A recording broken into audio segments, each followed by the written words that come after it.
بسم الله الرحمن الرحیم. به نام خداوند بخشنده و مهربان. اولین درس ویندوز است که در یوتیوب خود میمونیم. قبلا در تیک تاک شروع کرده بودیم، اما این یک ذره جامعتر، بزرگتر و زیادتر است. اولین کاری که میکنین کامپیوتر خودتان را طبعا روشن میکنین. وقتی سر کامپیوتر بالا میشه اون روشن میشه. در غیر صورت وقتی که روشن نمیشه، اینجا یک دانه دکمه است، دکمه رو فشار میتین کامپیوتر روشن میشه و دوباره مسئله خاموش کردنش هستم. اولین چیزی که آدم باید یاد بگیره ای است که کامپیوتر چطور خاموش شود و چطور روشن شود. یک بنده خدا بود، تقریبا قصه 15 سال پیش است، رفته بود بسیار کامپیوتر تا یک سطح خوب یاد گرفته بود، ولیکن نمیدانست که کامپیوتر چه رقم خاموش بکنه. و البته دسکتاپ بود، ولی خب لپتاپ است. میایم قسمت بالای استارت کلیک میکنیم و اینجا بخش پاور است. بالای باتن پاور وقتی کلیک میکنین، بالای شت داون کلیک میکنین و این کامپیوتر شما خاموش میشه. اما اینجا بعضی گزینه‌های دیگه هم هست که یارم بفهمین بد نیست. ریستارت یعنی کامپیوتر خاموش میکنه، پس دوباره روشنش میکنه. از او بالاتر است سلیپ، یعنی کامپیوترتان به حالت خواب میبره و هر برنامه‌ای که روشن باشه او همونطور میمانه، یعنی خاموش نمیشه برنامه‌ت. وقتی کامپیوتر که پس واز کنی دوباره از همون حالت شروع میشه، آن از اون جایی که استاپ کرده بودی از اونجا. هایبرنت هم همون حالت است، اما یک ذره تفاوت داره. ای است که بسیار چارج کم میخوره، کامپیوتر خیلی سریع روشن میشه، خیلی سریع خاموش میشه. این به نظر من خوب است، من خودم از این دایم استفاده میکنم، هایبرنت. حالا یاد گرفتیم چطور خاموش روشن میشه. دوباره برمیگردیم به روی صفحه خود و در اینجا شما میبینین که در روی صفحه ما خو اینیگه کار داریم. یا را به نام آیکن یاد میکنه، آیکنز، آیکن ها.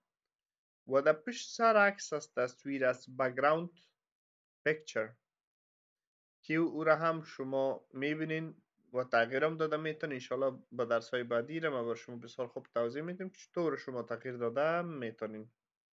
اینجا ما آیکن داریم. بعضی از آیکن ها سیستم آیکن است، بعضی هایشان هم که از سیستم آیکن نیست. آیکن هایی است که مثلا ما شما خود ما نصب یک گیم نصب میکنی، آیکنش اینجا نشان داده میشه برات. اینی سیستم آیکن است. کنترل پنل سیستم آیکن است. ریسایکل بین مثلا سیستم آیکن است. اما اینجا ما مثلا یک عکس داریم، اینی اکسل است. بسیار ببخشید. بعضی چیزهای دیگه داریم که اینا آیکن هاییست که خود ما ایره نصب کردیم یا به وجود آوردیم. و دیگه اینجا ما چپ کلیک داریم، راست کلیک داریم. وقتی که چپ کلیک میکنی کدام اتفاق خاص نمیفته، اما سر آیکن یا سر چیزی راست کلیک بکنی او را برات سلکت میکنه، سلکت میکنه. میبینین اگر که شما چپ کلیک فشار را تو بگیرین و کشش بکنین، هر چی دادم ریش بیای، هر چی زیر تیغش بیای کلیشه سلکت میکنه. یعنی سر نمیدونه، خود گفتین که سر میدونه. اما اگر چپ کلیک راسته کلیک بکنین، راسته کلیک وقتی در روی صفحه میکنین یک منیو برای شما اینجا نمایش داده میشه. در این منیو اول ویو داریم. این ویو که نمایش میته آیکن ها را در روی صفحه چی رقم باشه، چطور باشه، کجا باشه. اول از لارج، آیکن ها را بزرگ بزرگ بر شما نشان میته. ماشاءالله. میدیوم متوسط، اسمال کوچک نشان میده. از او پایین ترش هست به نام اوتو ارنج آیکنز هست. اگر ای را شما فشار بتین اتومات آیکن ها تنظیم میشه به جای خود. ببینین نه ای را اگر که کش کنی اینجا بیاری دیگه نمیتونی، پس میره سر جایش. من ای را غیر فعال میکنم.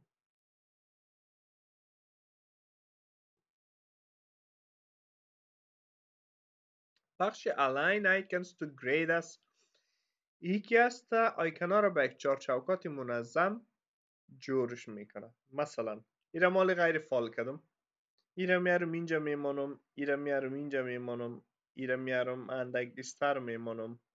هر جای بانم هیچ مهم نیست، هیچ فرق نمیکنه.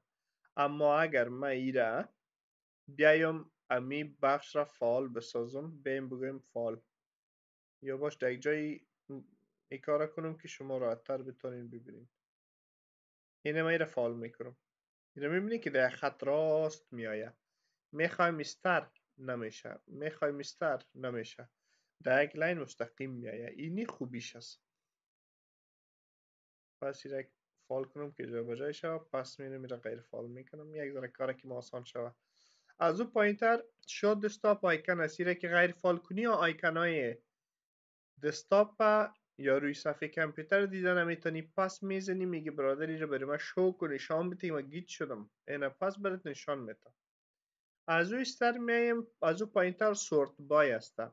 اینمی آیکن های روی صفحه رو برای شما سورت میکنه که خب یکی دو سه چار پنج شش هفت باز هشت نو ده رقمی. میگم برادر ای را برای من تنظیم بکو بر اساس اسمش، بر اساس نامش. حالا ببین تغییر میکنه یا نه؟ میبینی که جایایشان تغییر میکنه. میگم نه برادر توی تکار کو ای را سورت کو با سایزش. حالی ببین که همونی که سایزش زیاد است و در اونجاست. یا میایی میگی برادر ای را برای ما بر حسب تاریخ، هر کدامش که آخر آمد اینجا در اول میاد. این حالی خب برساله میگم همون نیم سایسته. دوباره برمیگردیم بالای رفرش. رفرش تازه میسازه. یکان وقت کامپیوتر تو کسله گنگسک میباشه، رفرشش میکنی تازه میشه. و دیگه از این قسمت پیست داریم. یک چیز کاپی کنی او را باید پیست کنی و این وقت فعال میشه که تو یک چیز کاپی کرده باشی. میرم اینجا راسته کلیک میکنم، میایم میگم کاپی. اینه ای شد کاپی. میگه که در کجا پیست میکنی، میگم پس در میری صفحه پیستش کن. اینه برد اینجا پیستش کرد. یک دو. این حالی اگر من ایره دلیت کنم در این فرق نمیکنه، ایره دلیت کنم در این فرق نمیکنه. این دوتا از هم دیگه جداست، گرچه هم شکل هستن، گرچه کاپی هستن. از او پایین تر یک بخش دیگه داریم به نام پیست شارتکت. اگر که من پیست شارتکت بگویم، یکی دیگه هم از امو برای من پیست میکنه، مگم فرقش ایسته که ایده اینی بغله کشیده یک علامه داره. اینی به این معناست که شارتکتی از اوسته. اصلیش اینیست، این شارتکتش است. من ایره واز کنم در حقیقت ای واز میشه. اگر من ایره دلیت کنم ای شارتکتش هم کار نمیته، چون ای با لینک است. ای خود شارتکت است. یک چیز دیگر هم اینجا بر شما بگویم، مثلا سایز ازی چقدر است. و این رقم نشان داره، جایش نشان میده.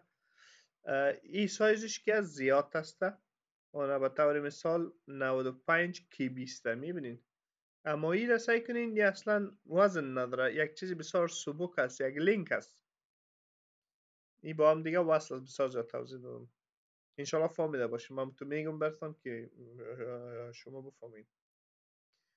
دوباره چی کار میکنیم؟ چی داریم از اون پایین تر؟ اندو کاپی داریم. اندو کاپی کردی مثلا امو چیزی که کاپی کرده بودی یک قدم به عقب میره، اندو میکنه. اگر چیز دلیت کردگی هم باشه ایره که پس اندو کردی امو دلیت شدگی واپس میایه، به شرطی که اینی در سطل آشغال هر چیزی رو که دلیت میکنی در سطل آشغال میره. از سطل آشغال اگر پاک کردی، از ریسایکل بین اگر پاک کردی، بعد از او دیگه برات نمیایه. هر چیزی که در کامپیوتر از پاک میکنین در او میره. اما فلشی که از بیرون وصل میکنی، میمری که وصل میکنی یا موبایل تا وصل میکنی، اونا را پاک کنی با در ریسایکل بین نمیایه. این خوب فکرتان بگیرین. فقط محتویات درون کامپیوتر در ریسایکل بین میره. دوباره ایرا انتخاب میکنم. از روی کیبوردم اگه دلیت بزنم میشه، هم میتونم که راست کلیک بکنم و اینی دلیت بیچاره را بزنم پاک میشه. دوباره به این قسمت اندورم فهمیدین که برگشت یک قدم به عقب. نیو داریم. نیو یعنی جدید. هر چیزی که اینجا میبینیم، مثلا میخوای یک فولدر جدید بسازی، بالا از این کلیک و فولدر جدید جور میشه. شارتکت جدید میخوای، شارتکت جدید. اینی برنامه‌ای که در اینجاست اینا رو میخوایی که جور بکنی، یک فایل از اونا میتونی بسازی. از این پایین تر دیسپلی ستینگ داریم، تنظیمات روی صفحه تان است. بالایش من کلیک میکنم. از اینجا دیگه میتونی که بعضی تغییرات ها رو بیاری، صفحه نورش کم، نورش زیاد، ما چیم که در ریکورد مینا یا نه. یا به طور مثال اینجا داریم نایت لایت است که بعد از ساعت چی میشه آف میشه، دینی تایمش روشن باشه نباشه. خلاصه بسیار زیاد است. این در درس سیستم میایه. وقتی در ستینگ رفتیم درس رو شروع کردیم، اونجا با این درس ها خوانده میشه. از اون پایین تر به نام پرسونالایز داریم. اینی رو وقتی کلیک میکنین واردش میشیم. از اینجا میتونی تصویره که تغییر بیتی، میتونی تصویر خودت بیاری، یا میتونی که به طور مثال امی عکسی را که در بک‌گراند موندی چی شوه او را جور کنی. عکس فت کنه، عکس چیکار کنه، که تو کش کنه، عکس فل کنه، یا عکس دباین بیاره، چی کار بکنه. صحیح؟ ببینیم چی گپ است. باشه. یام در بخش تنظیمات پرسونالایزیشن می. اما یک چیز در اول اینجا بر شما باید بگویم که بالای دیمز میایین و بالای دسکتاپ آیکون ستینگ میایین. اینجا کلیک میکنین. اینجا ببینین که بعضی چیزها را ما تک شد دادیم از قبل. مثلا این را ما کوچک میسازم. ببینین که ریسایکل بین اینجا است، کنترل پنل اینجا است. چی شد بیچاره؟ بیخی بیزار شده دسته که گریخته. ما چشمون اینجا سه. و اینجا داریم ما شما به نام کامپیوترم خوینمی است. اینالی اگر امین نباشه اینم اینجا میایین یا را تکشا میتین اوکی، یا بر شما پیدا میشه. پس برمیگردیم، نیاز نداریم دیگه. پس برمیگردیم اینجا. اینی کامپیوتر از دیگه میفهمین وقتی بالایش بازم بباشین. وقتی بالای از کلیک میکنیم واز میشه، شما رو داخل کامپیوتر میبره. از اینجا این ما یک دونه درایو دارم که درایو سیسته، از بعضی درایو دی داره، اف داره، چندین دونه درایو داره. خیلی خوب. و دیگه اینجا بعضی چیزهای دیگه است و به می شکل عکس ویدیو چیز میزی اگر که میخواین با پالین یا بانین کاپی کنین اینجا اکثرا اینجا انجام میشه. و پایین تر از او این قسمت یک بخش از به نام تاسک بار. اینجا تاسک بار هستم. من یک باری را ببینم که در ریکورد میآید یا نه.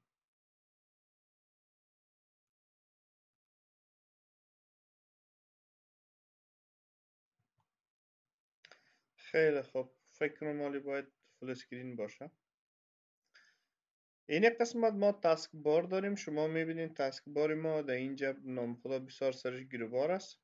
این قسمت که است استارت است. استارت بتون میگن. از اینجا سرچ است. هر چیزی که بخوای سرچ کنید در کامپیوتر اینجا برید امکاناتش فراهم کرده. از اینجا هم شما میتونید که صحبت بکنین.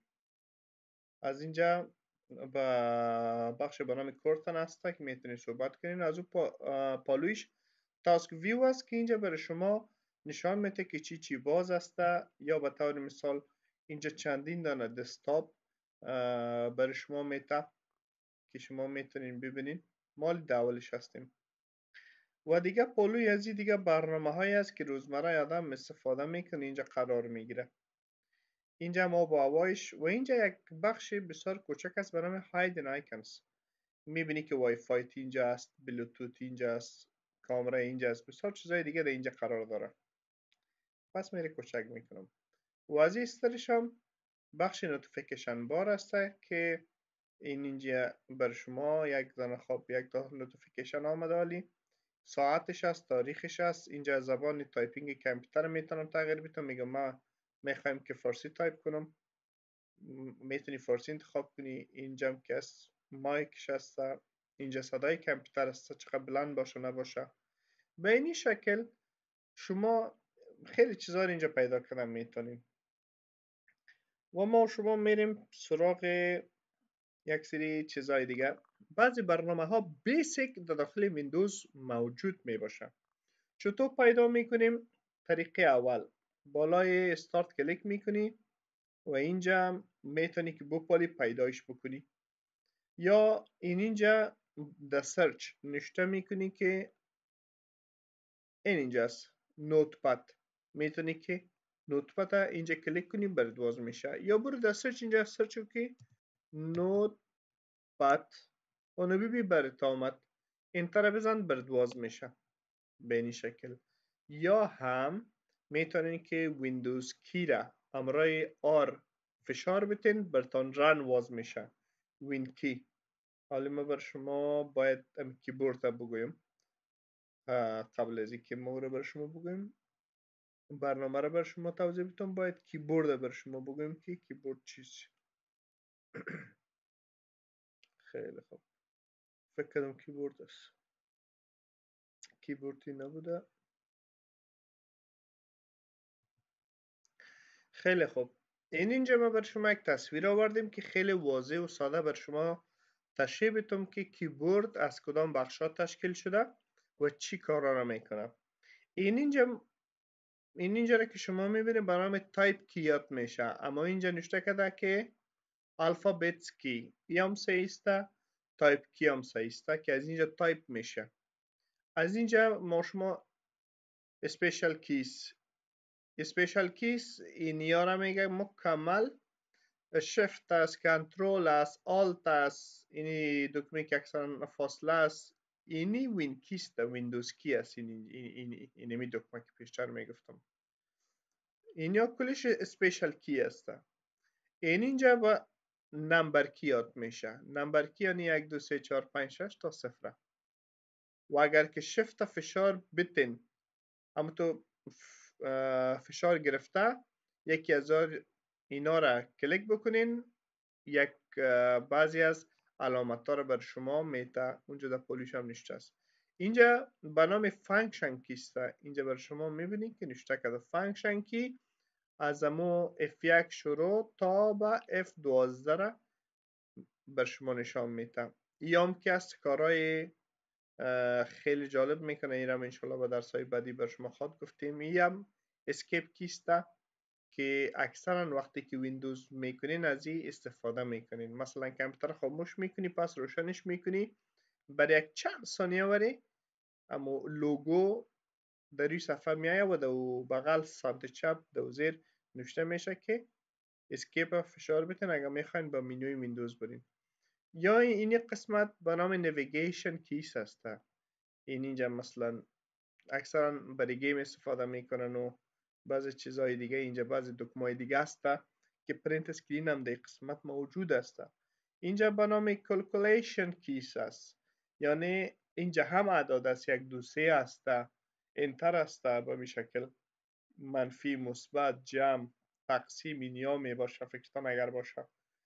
ببینین دوستان انشالله بعضی تکنیک های کیبورد برای شما در آخر درس ویندوز خواهد گفتم، شاید چند قسمت بعد نوبتش برسه. اینی بعضی کارهایی را میکنه که اینی نمبرهایی که در اینجاست اینیا کده نمیتونه.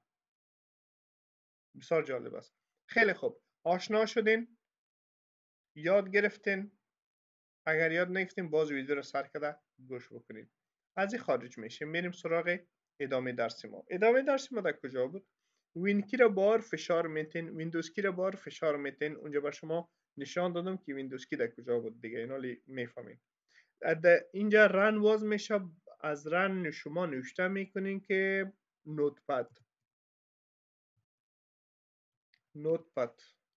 ایره که نوشته کردین اوکی را میزنین یا از روی صفحه کیبوردتان انتر فشار میتین. اینی برنامه نوتپد است که در شما یک نوت گرفته میتونین، یک وقت و نیم وقت عاجل چیزی را کار داری میخوای نوت بگیری، اینجا شما نوت گرفته میتونین. من نمیخوایم زیاد وقت سر ازی ضایع کنم اما تو میگم بر شما. خیلی خوب، به طور مثال احمد است، زکی است، سمی است، علی است، اینی یک چند تا نام است من نوشته کردم که تکست داشته باشیم. بالای فایل کلیک میکنیم، اینجا نیو را میبینین، نیو ویندوز را میبینین، اوپن را میبینین به شکل. نیو اگر فشار بتین اینمی تو یک نوتپد یک صفحه نو بر شما باز میشه. نیو ویندوز اگر بزنین او که از در جایش هست یک صفحه دیگه اینجا بر شما باز شد.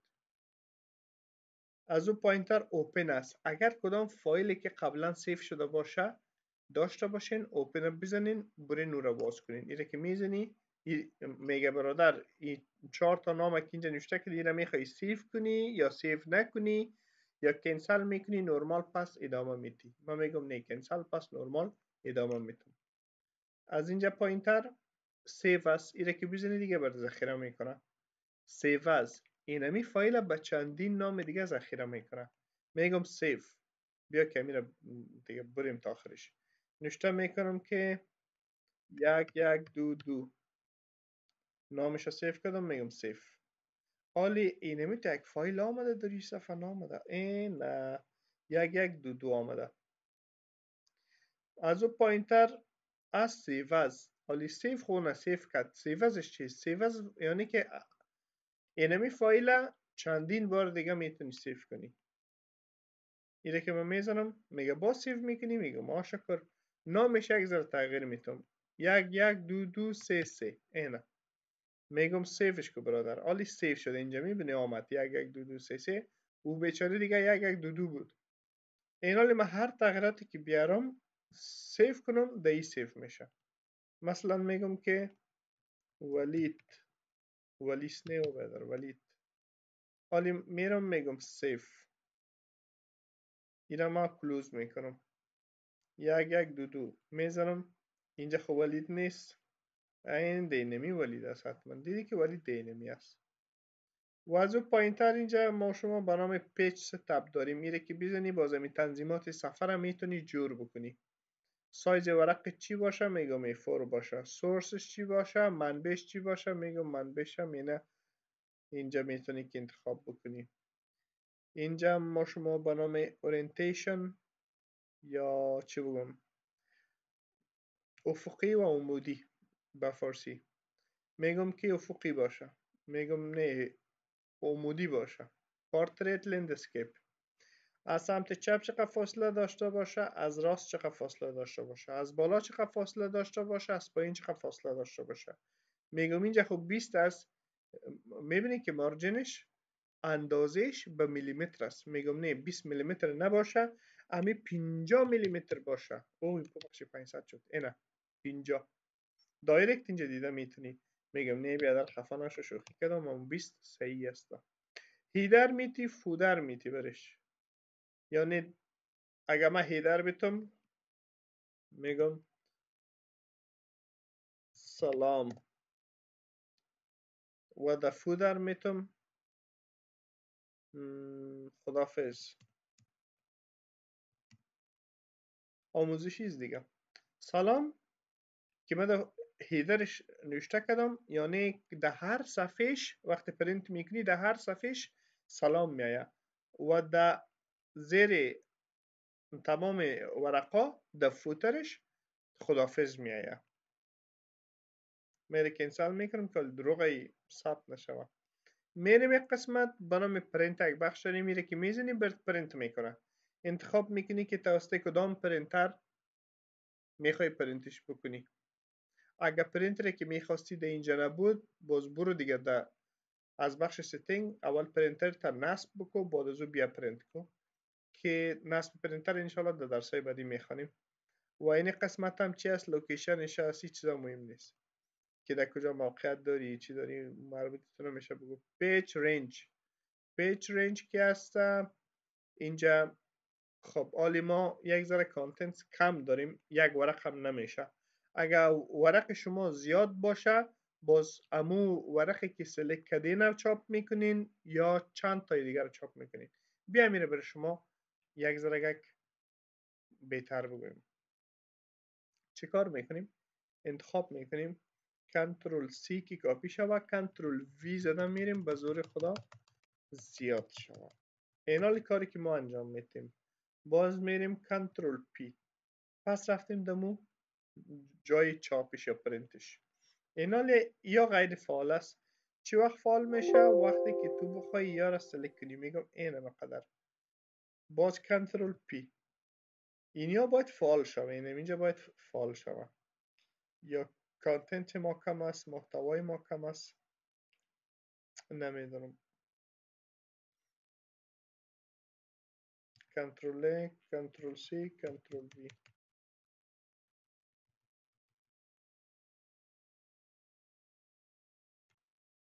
کنترل P.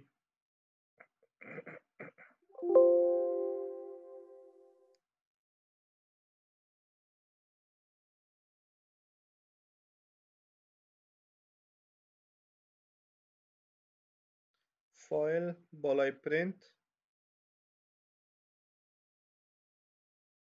خیلی خوب. نمبر آف کاپیش از امی تکست چند دانه کاپی میکشی؟ 2 3 4. اینمیا کلگیش برید چاپ میشه. میگم یک دانه مثلا یک تا باشه. اگر که زیاد چاپ کنی اینجا حالی میبینین که امون نظم چاپ قسمی است که یک دو دو سه سه براتون چاپ میکنه. مثلا تو میخوایی که از امی 5 دانه کاپی بگیری، یعنی 5 کاپی فکر کو 10 ورق است، از امی 10 ورق 5 دانه کاپی میگیری، یعنی 50 دانه میشه. یکی از چی رقم چاپ میکنه؟